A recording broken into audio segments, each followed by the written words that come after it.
नमस्कार दोस्तों, कृष्णा स्टडी में आपका स्वागत है। जैसा कि हमारा जो एनसीईआरटी प्लान चल रहा था वो तो कंटिन्यू है। उसमें मैं आपको हिस्ट्री की और ज्योग्राफी की एनसीईआरटी कंप्लीट करा रहा हूँ, जिसमें 6th क्लास कंप्लीट कर दी है, 7th की चल रही है एनसीईआरटी ज्योग्राफी की। बट मैंने आपके लिए एक न्यू थिंग सोची है। जैसा कि आपका जो यूपी एसएससी पेट का एग्ज़ाम हुआ है, तो उसके बाद आपका लेखपाल की वैकेंसी आने वाली है। उसके लिए तो मैंने सोचा कि मे बी आपकी थोड़ी सी हेल्प हो जाए। तो इसके लिए मैंने जो प्रीवियस ईयर पेपर हैं वो मैं आपको बताऊंगा। जैसे कि हमारे पास जो पेपर हैं, देखिए चलिए देखते हैं। जो हमारे पास पेपर हैं वो मैं आपको पढ़ाऊंगा। जैसे कि 2015 का जो प्रथम पाली का पेपर है, ये देखिए इसमें भाग डिवाइड कर रखा है। जैसे कि पार्ट में 4 पार्ट में है। तो पहला हिंदी, गणित, सामान्य जानकारी और ग्रामीण विकास। ठीक है, तो एक पेपर ये हो गया हमारा। और दूसरा पेपर सेकंड पाली का जो हमारे पास है 13 सितंबर का, जिसमें आपको हिंदी, गणित, सामान्य जानकारी और ग्रामीण विकास। तो जैसा कि जो एक पेपर है 4 पार्ट में बटा हुआ है, तो उसी प्रकार से मैं आपको एक पेपर 4 दिन में पढ़ाऊंगा। कि वन डे मैं हिंदी के 25 क्वेश्चन करा दूंगा, तो दूसरे दिन आपको गणित के 25 क्वेश्चन, फिर थर्ड डे में सामान्य जानकारी के, और चौथे दिन ग्रामीण विकास के। ठीक है, जैसे कि फिर हमारे पास जो सेट है कंप्लीट, देखिए कितने सेट हैं, 2 सेट हो गए और ये थर्ड सेट है। ठीक है, 8 नवंबर का हिंदी का, मैथ, सामान्य जी के, और 4 सेट हो गए हमारे पास 2015 के, और 2 सेट हैं हमारे पास 2008 के। तो टोटल जो हमारे पास सेट हैं 6 सेट हैं। ठीक है, 6 सेट में अगर आप करेंगे तो 600 क्वेश्चन बन रहे हैं। ठीक है, 600 क्वेश्चन। ठीक, अब अगर 600 क्वेश्चन में मैं आपको डेली 25 क्वेश्चन कराऊंगा। जैसा जो इसके पेपर की डेट जाने की उम्मीद है, मे बी नवंबर के लास्ट तक पेपर होंगे। तो तब तक अगर मैं आपको 25 क्वेश्चन डेली कराऊंगा तो आप ही कैलकुलेशन कर सकते हैं कि 25 दूना 50 और 10 आएगा, तो 25 चौके 100। ठीक है, 24 दिन में कंप्लीट हो जाएगा ये आपका। तो मैं यहाँ से स्टार्ट करूँगा, जैसे कि आज से स्टार्ट कर रहा हूँ, तो 24 डेज़ मैक्सिमम अक्टूबर तक जाएगा। ठीक है, और उसके बाद आप ये पेपर 2 से 3 बार रिवाइज़ कर लीजिएगा। और कोई पार्ट ज़्यादा लंबा नहीं होगा, 15 से 20 मिनट की वीडियो होगी जिसमें आप कंप्लीट कर लेंगे। तो आप मल्टी टाइम रिवीजन कर लीजिएगा। जैसे कि प्रीवियस ईयर के क्वेश्चन पेपर हैं, तो मैक्सिमम उम्मीद है कि इससे आपको कुछ बेनिफिट मिल सकता है। आपको अगर मे भी क्वेश्चन इससे मिलते नहीं आए और सेम क्वेश्चन नहीं आया, तो हो सकता है कॉन्सेप्ट कोई आ जाए, या मे भी पॉसिबल है यही सेम क्वेश्चन आ सकता है, या फिर भी आपको ये तो पता हो जाएगा कि आपको किस लेवल का पढ़ना है। ठीक है, तो चलिए स्टार्ट करते हैं। प्रथम पाली का पहला चैप्टर, जिसमें हम हिंदी पढ़ेंगे। ठीक है, तो देखिए इजी हिंदी पूछी गई थी पहला पेपर में, कि पूछा गया था मुहावरे का अर्थ, खिसियानी बिल्ली खंभा नोचे। तो आप जानते हैं कि खिसियानी बिल्ली का खंभा नोचे का अर्थ क्या होता है, कि अपनी गलती छुपाने के लिए दूसरे पे, जैसे कि अपना खुद को नहीं बोलेंगे, कुछ दूसरे पे इल्ज़ाम लगाने लगते हैं। तो जो इसका आंसर होगा, देखिए, अपनी शर्म छिपाने के लिए व्यर्थ झुझलाना, मैच कर रहा है आंसर। अपने से बड़ों पर क्रोध करना, ये तो नहीं हो सकता। जैसे कि क्रोध तो करते हैं, बट किस लिए करते हैं, अपनी शर्म छिपाने के लिए। ठीक है, तो आंसर 1 हो गया। अब चलिए दूसरा देखते हैं। काठ की हांडी बार बार नहीं चढ़ती, ये भी मुहावरा पूछा गया था कि काठ की हांडी बार बार नहीं चढ़ती। तो इसका जो आंसर है डी है, छल कपट का व्यवहार हमेशा नहीं चलता। ऐसे जानते हैं कि आप काठ की हांडी एक ही बार छल कपट कर सकते हैं, बार बार नहीं। तो इसमें देखिए, अगर कोई अदर आंसर आप करना भी चाहें तो मैच नहीं करेगा, कि लकड़ी का बर्तन अग्नि से जल सकता है, ऐसा तो कोई मुहावरा ही नहीं, यानी कि मैच ही नहीं कर सकता अर्थ। दुर्भाग्य का मार बार बार नहीं होती, ये भी मैच नहीं कर रहा है। तो चलिए मैं आपको आंसर बताता हूँ, उसके बारे में अगर कोई कॉन्सेप्ट होगा। जैसे कि हिंदी में तो कोई ज़्यादा मैक्सिमम कॉन्सेप्ट नहीं होगा, बट मैथ्स में और ग्रामीण परिवेश में तो उसमें आपको कॉन्सेप्ट बताता चलूँगा। ठीक है, थर्ड में पूछा हुआ है कि प्रश्न संख्या 3 और 4 में लिखित शब्दों के विलोम शब्द चुनिए। जैसे कि देखिए विटप दे रखा है, तो इसमें जैसे कि जो कृष का विलोम होता है, बी आंसर बचा रखा है। जो इसमें पूछा हुआ है कि इसका विलोम क्या होगा, कृष का। ठीक है, तो कृष का क्या होगा विलोम, हष्टपुष्ट। ठीक है, कृष हष्टपुष्ट। दुर्बल, जैसे कि कृष माने दुर्बल, तो इसका क्या हो जाएगा, हष्टपुष्ट। ठीक है, नेक्स्ट देखते हैं अल्पाग्य। अल्पाग्य मतलब जानते हैं जैसे अल्प ज्ञान हो, तो अल्पाग्य का विलोम क्या होगा? सर्वाग्य, जिसे सर्व ज्ञान हो। ठीक है, आइए नेक्स्ट देखते हैं। खूंटी शब्द का बहुवचन बताइए। जैसे खूंटी आप देख रहे हैं, खूंटी, तो खूंटी का बहुवचन क्या होगा? खुटिया। तो इसमें ये भी आपको देखना होगा कि जैसे कि इंग्लिश में आप स्पेलिंग देखते हैं, उसी प्रकार से हिंदी में मात्राएं काफ़ी महत्वपूर्ण होती हैं। तो आप देखेंगे खुटिया, ये मैच नहीं कर रहा, खुटियो, ये खुटिया है, ये खुटियो है, तो आप ये देखेंगे खुटिया। ठीक है, निम्नलिखित अनेकार्थी शब्द का दूसरा अर्थ बताइए। जिसमें अनेकार्थी शब्द दे रखा होता है, तो अगर आप ये तैयारी, जैसे कि हिंदी के लिए आप अगर मेरे अकॉर्डिंग माने तो इंटर की आप एक बुक उठा लीजिए हिंदी की, हिंदी सेकंड की ग्रामर की, उससे आप पूरी प्रैक्टिस कर लीजिए, आपका कंप्लीट हो जाएगा।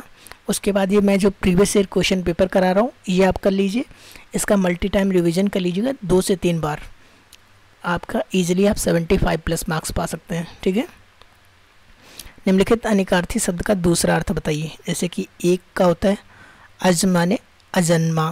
ठीक है, अब दूसरा अर्थ बताना है आपको। अज माने क्या होगा? ईश्वर भी होता है और अजन्मा भी होता है। ठीक है, अज माने अजन्मा और ईश्वर। चलिए नेक्स्ट देखते हैं। निम्नलिखित में कौन सा शब्द वर्तनी की दृष्टि से शुद्ध है?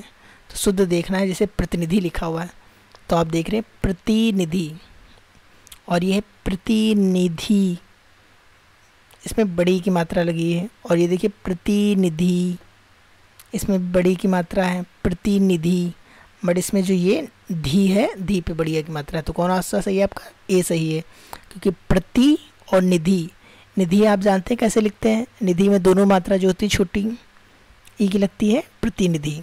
ठीक है, चलिए आगे देखते हैं। उक्त विकल्पों में शुद्ध शब्द प्रतिनिधि है। ठीक है, चलिए प्रश्न संख्या 8 और 9 के वाक्यों में से कुछ में त्रुटियां हैं। त्रुटि वाले वाक्य के जिस भाग में त्रुटि हो उसके अनुरूप अक्षर ABC वाले गोले को काला करें। ठीक है, चलिए देखते हैं क्या त्रुटि है किसमें। विद्यालय में जलपान को उत्तम प्रबंध है। अब इसमें प्रॉब्लम कहाँ पर है? तो आप देख रहे हैं कि विद्यालय में ठीक है, लेकिन जलपान को क्यों लगा हुआ है? जलपान का हो सकता है, जलपान का उत्तम प्रबंध है, जलपान को तो नहीं होना चाहिए था। तो एरर कहाँ पे है? यहीं पे। जैसे कि कोई हाई लेवल हिंदी नहीं आती है तो आपको लेवल से तैयार करना है, ये नहीं कि आप काफ़ी ऊपर हाई लेवल तैयार करें उसके बाद इजी क्वेश्चन पूछे जाएँ, उसमें आपको इजी क्वेश्चन ना आते हो। तो इसलिए ज़रूरी इम्पॉर्टेंट होता है कि पेपर आप ज़रूर देखें प्रीवियस ईयर का। मुझे रेलगाड़ी में यात्रा करना अच्छी लगती है, ऐसा तो नहीं होता है मुझे रेलगाड़ी, जैसे कि यहाँ पे बता रहा है मुझे रेलगाड़ी में यात्रा करना अच्छा लगता है, होना चाहिए। तो आप देख रहे हैं यहाँ पे एरर है। ठीक है, आंसर सी हो जाएगा। चलिए आगे देखते हैं। निम्नलिखित में से कौन सा शब्द तत्सम है? तत्सम पूछा हुआ है। ठीक है, तत्सम तो देखिए कौन सा इसमें से? अग्र। अग्र जैसे कि आज तो नहीं हो सकता तत्सम, आँख भी नहीं हो सकता और आग भी नहीं हो सकता, और जैसे कि अग्र आप लगा सकते हैं, अग्र लगाएंगे अग्रगाज, अग्रज, ये आगे लगा सकते हैं तो तत्सम हो जाएगा। ठीक है, अन्य शब्द जो इसमें दे रखा है, आज है, आँख है, आग है, ये सब क्या है? तद्भव है। ठीक है, चलिए तो नेक्स्ट देखते हैं। प्रश्न संख्या 11 और 12 में लिखित वाक्यों के लिए एक शब्द चुनिए। पर्वत की तलहटी, तो पर्वत की तलहटी को क्या कहते हैं? उपाध्या कहते हैं। क्या कहते हैं? उपाध्या। द्रोणी किसे कहते हैं?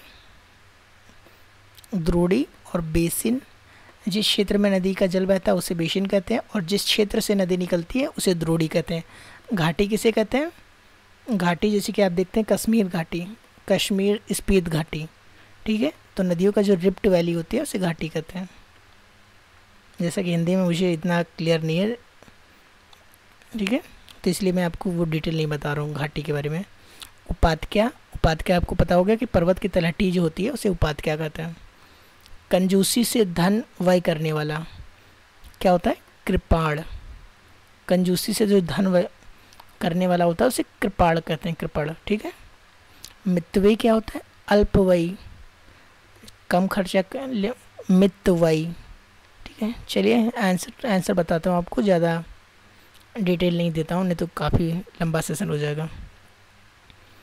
उसका हृदय इतना कोमल है, प्रश्न संख्या वाक्य में रिक्त स्थानों की पूर्ति करनी है। ठीक है, चलिए।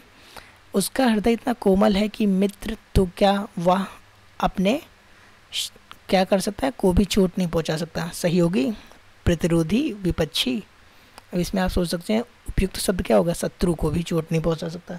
ऐसे कि इसमें आप कंफ्यूज हो सकते हैं कि विपक्षी, लेकिन विपक्षी की जगह जो मैक्सिमम अच्छा शब्द होगा वो शत्रु होगा। ठीक है, तो जैसे बैटरी भी लो हो रही है तो इसलिए कंप्लीट कर लेते हैं। देश रक्षा के लिए प्रत्येक नागरिक को रहना चाहिए, क्या रहना चाहिए, उद्धत रहना चाहिए। ठीक है, देश रक्षा के लिए प्रत्येक नागरिक को उद्धत रहना चाहिए। चलिए आगे देखते हैं। अरविंद शब्द का पर्यायवाची बताइए। अरविंद शब्द का जो पर्यायवाची है कमल है। ठीक है, अरविंद के अन्य नाम जैसे होते हैं जलज, पंकज, नीरज, सूरज, अंबुज। निर्धन में कौन सी संधि है? ठीक है, तो देखिए यहाँ पे पूछा हुआ है, आंसर इसका ये दे रखा है। चलिए, जो निर्धन में नी धन ई विसर्ग संधि है, आंसर जो आपका डी है। देखिए नी में आप लगाएंगे जैसे मात्रा, उसके बाद निर्धन। देशांतर में कौन सा समास है? तो देशांतर में कर्मधाराय समास है। कर्मधाराय के अनुदाहरण जैसे परमेश्वर, नीलकमल। ठीक है, अंबर पनघट में डुबो रही तारा घट उषा नागरी, इसमें पूछा हुआ है कौन सा अलंकार है?